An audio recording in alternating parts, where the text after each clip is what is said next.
A year ago, I didn't care about Resident Evil. Now don't get me wrong, I thought that it was a good video game franchise, but I never really paid any attention to it. Well, not until June 13th, 2016 at the Sony E3 conference.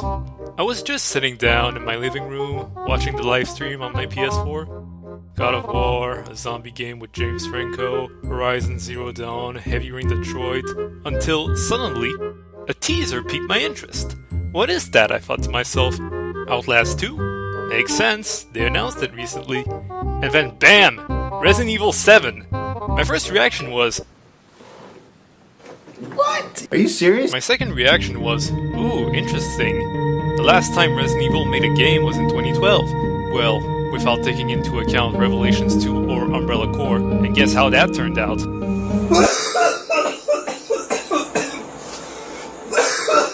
Oh my goodness. Also, they announced a free demo that came out on PS4. Cool, so I installed it, I played it, and... Welcome to the family, son. It was great. The graphics looked good, the ambience was spooky, and I loved the puzzle-solving element, even if it was minor. However, in the attic, there was this photograph of an Umbrella helicopter. I thought to myself, man, backstory that I don't understand. So I gave myself a challenge. Play through all of the Resident Evil games before January 24th, 2017. And I think I achieved it. I bought myself all those games on a PlayStation sale, along with a copy of Resident Evil 4 for the Wii off eBay. And I was ready to begin. First, I began with Resident Evil. Now yes, I know that Resident Evil 0 is the first game chronologically, but I have two reasons why I didn't start it with 0. One, I prefer to start a franchise through its first installment that came out. Think Star Wars, The Thing, or Alien, as opposed to The Phantom Menace, The Thing 2011, or Prometheus. And two, if 7 sucked, I would have used it to drown my sorrow. So I played the remake of Resident Evil 1, which is an HD remaster of the GameCube remake of Resident Evil 1 for the PS1, the game known for the best worst voice acting ever. What is this? Wow, what a mansion! Stop it! Don't open that door! Chris is our old partner, you know. Okay, let me handle this. What is it? Watch out! It's a monster! Let me take care of this.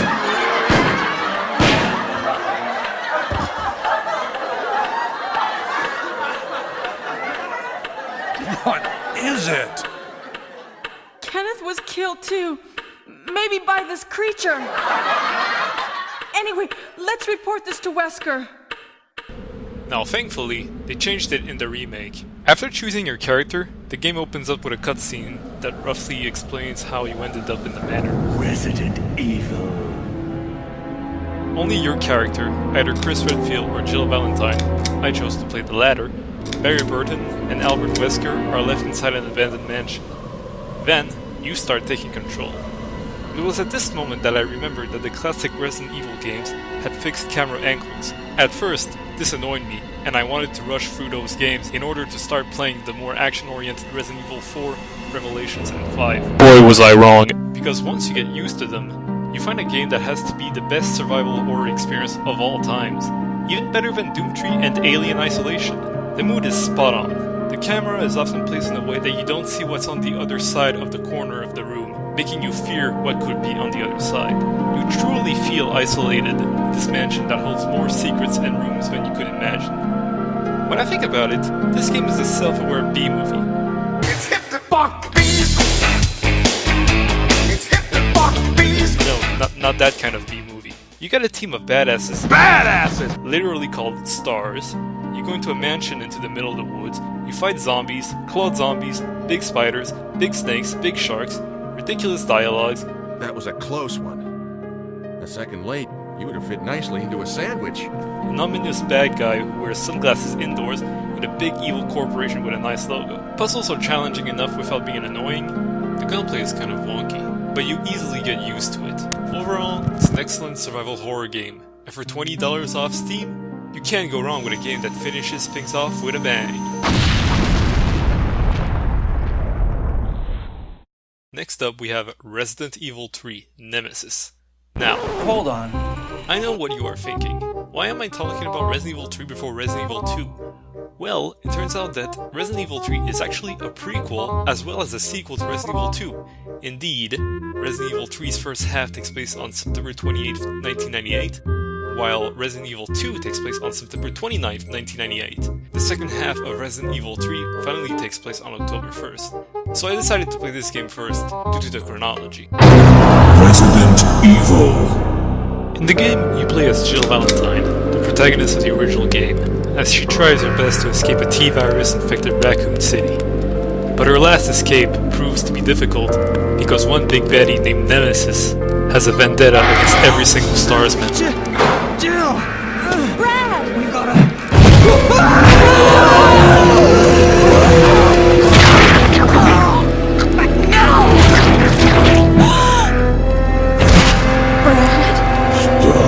Unlike Resident Evil 1 and 2, there is no second character story that you can play. However, that's not a problem, because this game is Fantastic. You literally begin by being blown out of your apartment, and right off the bat, you have an assault rifle and you start mowing down zombies. Kind of a rough start if you ask me. Not to mention the fact that I had to get used to tank controls.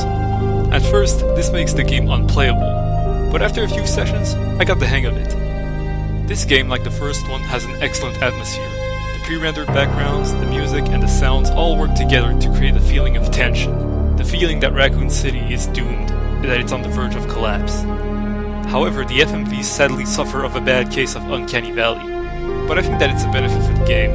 The zombies look downright unsettling here, compared to simply creepy in the remake of Resident Evil 1. But the creepiest thing in this game has to be Nemesis.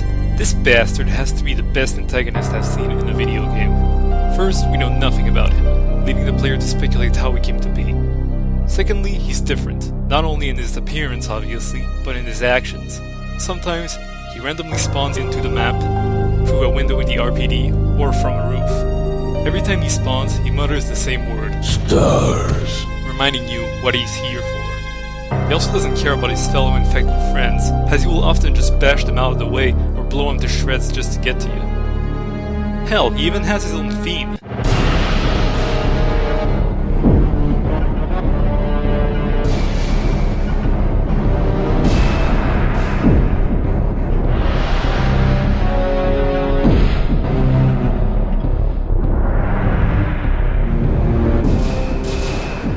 That's how you know this guy is not kidding around. The gameplay is very fun. You explore many areas around Raccoon City, and there is always something to do, such as escaping Nemesis inside the RPD, extinguishing a fire, fixing up a tram car, obtaining a vaccine. The variety of tasks and puzzles are always welcome. A few gameplay changes are brought to the table. You can now build ammunition by combining A, B, or C gunpowder. You can escape the grasp of a zombie without having to use a melee item, and on easy mode, the ink ribbon is now unlimited. Overall, it's an excellent sequel, and to me, it's the best Resident Evil game yet. It's fun, engaging, and most importantly, suspenseful.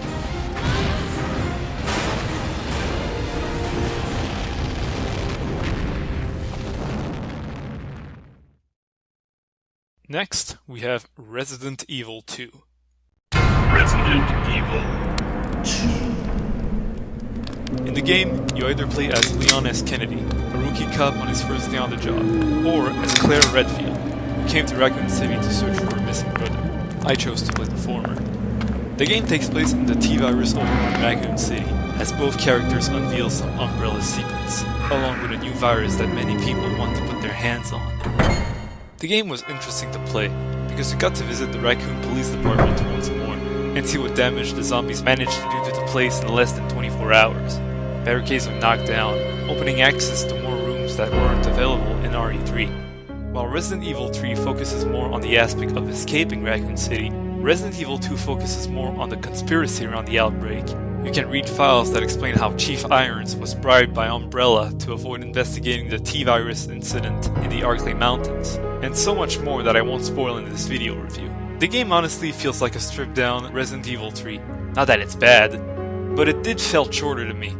But then again, Resident Evil 2 has 2 character stories, while Resident Evil 3 has only 1. Raccoon City this time around feels more vacant than how it was portrayed in RE3, which is fine because it's set one day after the first half of Resident Evil 3.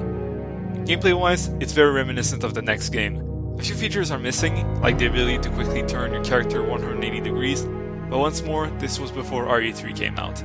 Overall, it's a great game, don't get me wrong. It's got a great story, great characters, great locations, and excellent music. But it's not as good as Resident Evil 3 to me.